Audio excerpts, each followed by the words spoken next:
साथियों, बेटियों, बेटों, आप सबको मेरा स्नेह भरा अभिवादन, नमस्कार।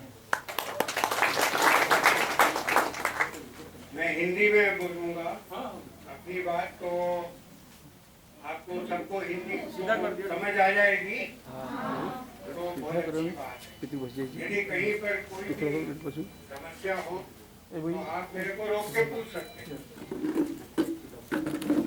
असल में मैं ज़्यादा तो आपसे सुनना चाहता था और लोगों से यहाँ जानना चाहता था। आपको क्या मैं भाषण दे सकता हूँ, क्या उपदेश दूंगा नहीं, लेकिन फिर भी मुझे कहा गया है कि मैं अपनी बात बोलूं, आपके समक्ष रखूं अपना बैकग्राउंड के साथ।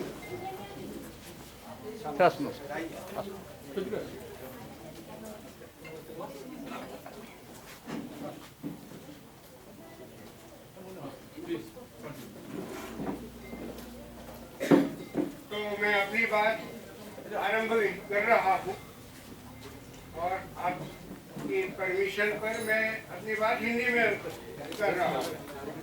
और मैं तो वैसे कुछ शैक्षणिक एकेडमिक लेक्चर देता था, लेकिन आपके बीच में मैं वो इतनी कठिन बातें क्यों करूं जो आपके लिए सबसे ज़्यादा समझ में आने वाली है और आपको ताकत देती है और आपसे हमें ताकत मिलती है, उन बातों से मैं शुरू करूंगा।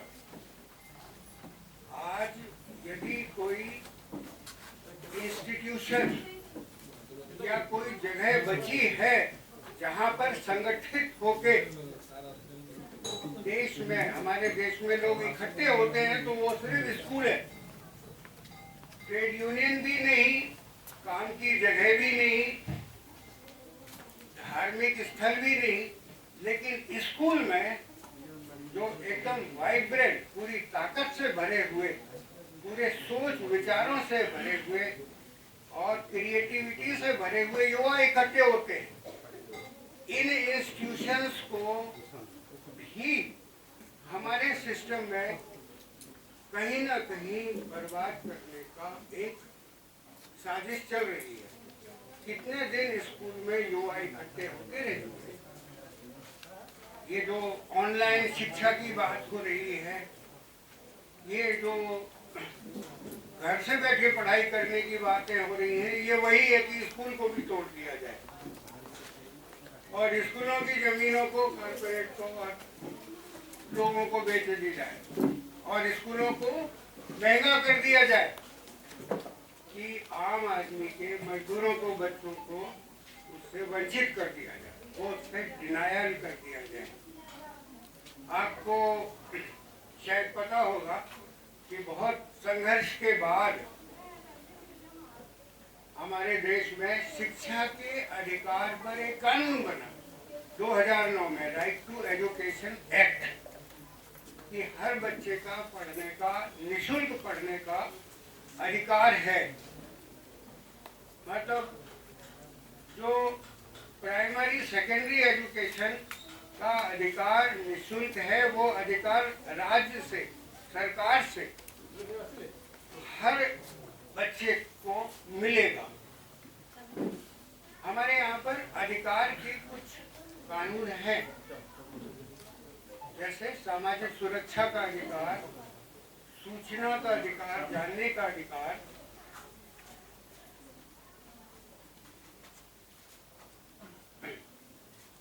खाने का अधिकार, राइट टू फूड एक्ट, सामाजिक सुरक्षा का अधिकार, इन सारे अधिकारों को आपको समझना चाहिए और अभी से समझना चाहिए।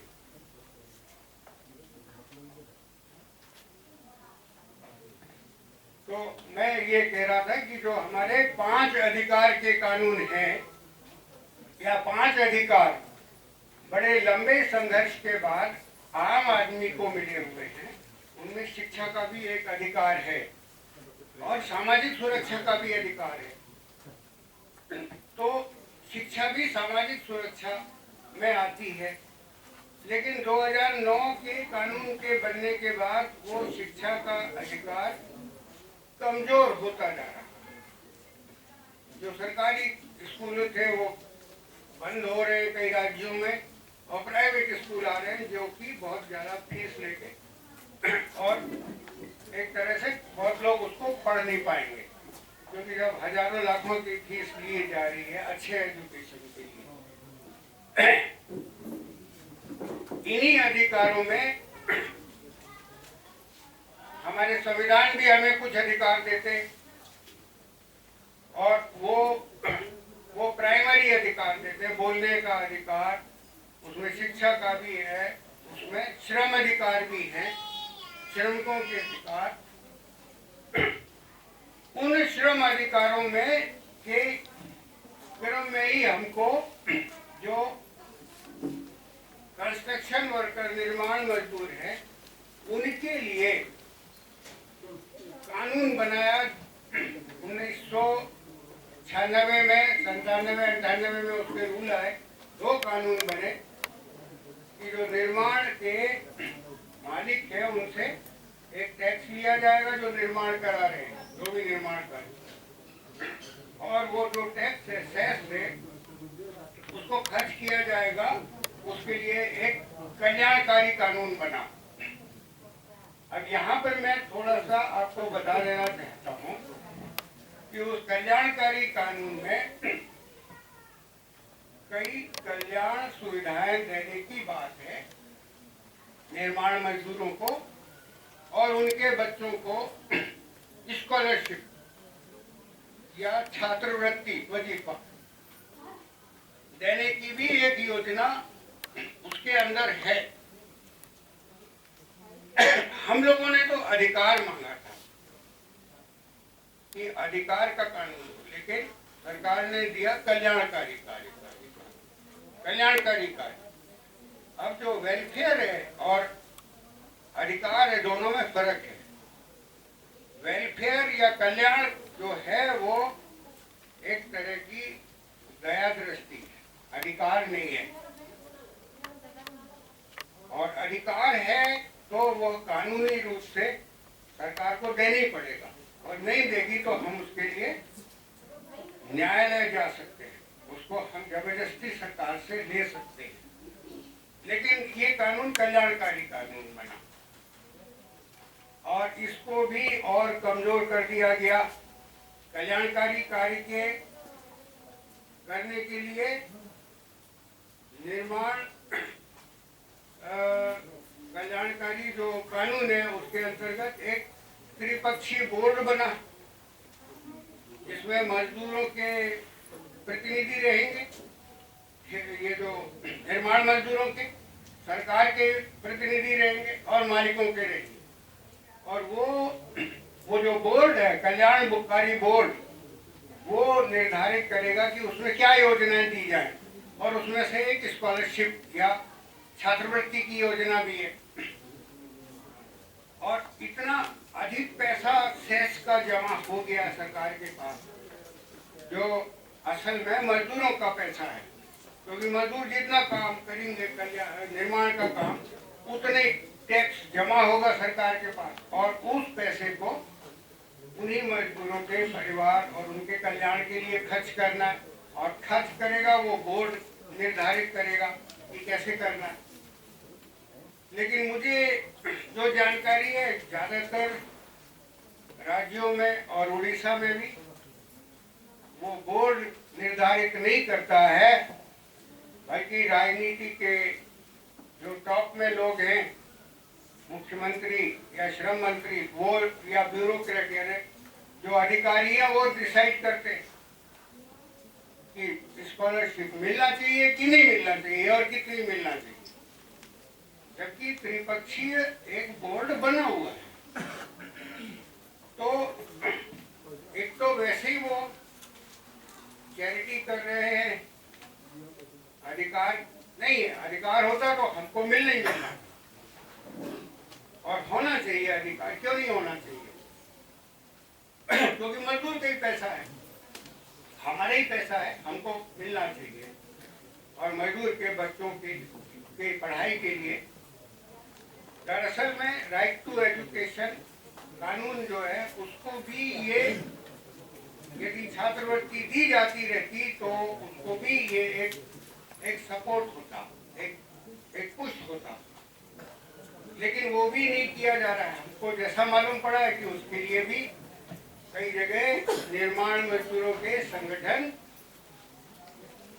अदालत गए, हाई कोर्ट और सुप्रीम कोर्ट गए, और सुप्रीम कोर्टों ने राज्य सरकारों से इस बात का एक्सप्लेनेशन मांगा कि क्यों नहीं किया आपने, लेकिन हर बार यही होता है कि वह एक राजनीतिक निर्णय किया जाता है और उसमें दिया जाता है। तो मेरा यही कहना है कि हम लोग यदि तो इस कन्वेंशन में यदि कोई इस तरह का निर्णय ले कि मुख्यमंत्री को एक प्रतिवेदन, एक डिमांड हम अपनी उठाएं उनके समक्ष, तो उसमें यह भी लिखे कि ये फैसला करने दें बोर्ड को, जो त्रिपक्षीय बोर्ड बना हुआ है, जिसमें कि हम बच्चों के जो अभिभावक हैं, माता पिता हैं, उन्होंने अपना कंट्रीब्यूशन दिया है, उन्होंने उन्हीं का पैसा है, निर्माण करने से उनकी मेहनत का पैसा है, तो उन्हें ही निश्चित करने दिया जाए।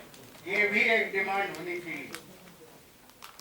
छात्रवृत्ति दी जाए, पहली डिमांड, और जल्दी दी जाए, और वो समुचित दी जाए, मतलब पूरी दी जाए, और वो उसका निर्णय वो है बोर्ड करे, जो त्रिपक्षीय बोर्ड, जो नियमित रूप से मीटिंग करे, अपनी बात करे। ये बात भी हमको उठाना चाहिए। जहाँ तक आपको कोई मेरी बात, मुझे उम्मीद है आपको समझ में आ रही होगी।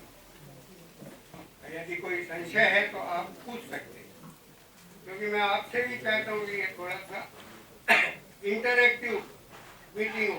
आप भी बोले, यदि मैं समझाने में, मेरे बोलने में कुछ संशय है तो प्रश्न उठाएं। दूसरी बात मैं कहना चाहता हूँ, जो मैंने आपको बताई कि इतने संघर्ष के बाद ये कानून आए हैं, लेकिन अब इस तरह का समय आ रहा है कि ये सारे जो अधिकार, सारे श्रम कानून है और दूसरे जो जन अधिकारों के, जन लाभ के, मजदूरों के लिए जो कानून बने वो धीरे धीरे कमजोर होते जा रहे हैं। उसके कई कारण हो सकते हैं। हम लोगों के संगठन कमजोर हो रहे हैं, मजदूरों के संगठन कमजोर हो रहे हैं, और जैसा मैंने बताया कि शिक्षा के अधिकार को भी या शिक्षा को भी एक तरह सेंध लगाई जा रही, साजिश की जा रही है कि स्कूल को बंद किया जाए, ऑनलाइन पढ़ाई की जाए, क्योंकि एक पूरा युवा संगठित होकर इकट्ठा हो रहा है रोज, और उसमें सोचने समझने की शक्ति है, तो वो कभी भी सत्ता के लिए, राज्य सत्ता के लिए वो खतरा हो सकता है। तो मेरा यही मानना है कि इसके लिए संगठन मजदूरों के मजबूत होना चाहिए, नए संगठन नए तरीके के बनना चाहिए, चाहे वो मजदूरों के आधारित हो या एनजीओ के आधार पे हो, या और जन संगठन कई तरह से बनते हैं, वो संगठन बनना ही चाहिए। ये जो प्रयास जो उल्टा हो रहा है कि हर संगठन को कमजोर किया जाए, कहीं भी लोग इकट्ठा ना हो, 4 लोग भी इकट्ठे ना हो, क्योंकि कोई भी संगठन बनेगा, कोई भी बात होगी तो वो इस व्यवस्था के लिए खतरा हो सकता है। इसलिए लोग तो यही चाहते हैं कि मार्केट में भी ना हो जाए लोग, नहीं तो वहाँ भी कीमतें बढ़ने पर आवाज उठाएंगे। घर पे ही बैठे रहे, मार्केट घर पे ही आ जाएगा, ऑनलाइन ही आप ऑर्डर करें, ऑनलाइन ही सब कुछ करें। और ये खुशी की बात है कि हम लोग किसी भी तरह से बार बार इकट्ठे होते, बार बार विचार करते, सोचते और प्रश्न उठाते और जो संगठन के फायदे, जैसा शायद आपने सुना होगा कि किसानों के संगठनों ने 1 साल तक वहां पे खड़े रहे और जो सत्ता बिल्कुल नहीं सुनती थी उसको भी आखिर झुकना पड़ा। और जो गलत कानून उन्होंने बनाए थे, जो उनकी जमीन पर अधिकार करने के और कॉर्पोरेटाइजेशन होने का, जो करोड़पतियों के हाथ सारा खेती को हस्तांतरित करने के साजिश चल रही थी, वो रुक गई। नहीं तो पहले किसानों पर, जैसे उसके पहले मजदूरों पर भी एक तरह का अटैक हुआ। 4 ऐसे कानून आए जो कि उचित नहीं है, मजदूरों के अधिकारों को कमजोर कर रहे हैं। ये हमारे देश में इतना बड़ा संगठित मजदूर है। आपको शायद पता होगा कि निर्माण मजदूरों की कितनी बड़ी संख्या है। 10-12 करोड़ होना चाहिए, उससे ज़्यादा ही होना चाहिए, क्योंकि बहुत दिनों से अभी उसकी स्टेटिस्टिक्स, उसकी गिनती भी छोड़ दी गई है। ऐसी कुल मिला के असंगठित श्रमिक जो है, वो कुल मिला के जो सरकारी आंकड़े हैं उनके हिसाब से करीब 54 करोड़ है, और उनके परिवार के सदस्य मिला के 100 करोड़ से ऊपर है। ये देशी 125 करोड़ तो मजदूरों का देश है। उन मजदूरों के अधिकारों के लिए उसमें निर्माण मजदूर भी आते हैं, उनके परिवार भी आते हैं। और जो इतने संघर्ष के बाद, 100 सालों के संघर्ष के बाद जो भी प्राप्त किया है, उसको डायल्यूट करने की जो साजिशें चल रही है। हमारे देश में ही असंगठित मजदूर इतने सारे हैं, मतलब करीब 90 से 95% तक असंगठित मजदूर है, जबकि और देशों में असंगठित मजदूर है ही नहीं। यूरोप में है ही नहीं, खाली ये एशिया के देशों में बने। यूरोप में, अमेरिका में कोई भी इस तरह का मजदूर नहीं है जो कैजुअल हो और जिसको न्यूनतम मजदूर इससे कम मिलता हो, जिसको अधिकारों से वंचित किया जाता हो। इतने अधिकार तो सैकड़ों सालों के प्रयासों के और संघर्ष के, आंदोलनों के बाद मिले, वो कैसे कमजोर हो सकते? खाली हमारे देशों में क्यों कमजोर हो? उसके लिए आपको ध्यान देना होगा, सोचना चाहिए। और जो, जैसा मैंने बताया, निर्माण मजदूरों के लिए और उनके जो परिवारों के लिए जो कल्याणकारी योजनाएं हैं, उसको कल्याणकारी के बजाय हम उसको अधिकार वाली योजनाएं बनवाने की तरफ आगे मांग किया जा सकता है। उसके बजाय राजनीतिक हस्तक्षेप हो या राजनीति और जो सरकारी तंत्र उसका सुनिश्चित करे, उसके बजाय बोर्ड को निर्धारित करना चाहिए कि कितनी छात्रवृत्ति मिलेगी, कैसे छात्रों को आगे बढ़ाया जाएगा उनकी शिक्षा में, उनके स्कूलों को कैसे स्ट्रॉन्ग किया जाएगा, मजबूत किया जाएगा, और किस तरीके से दूसरे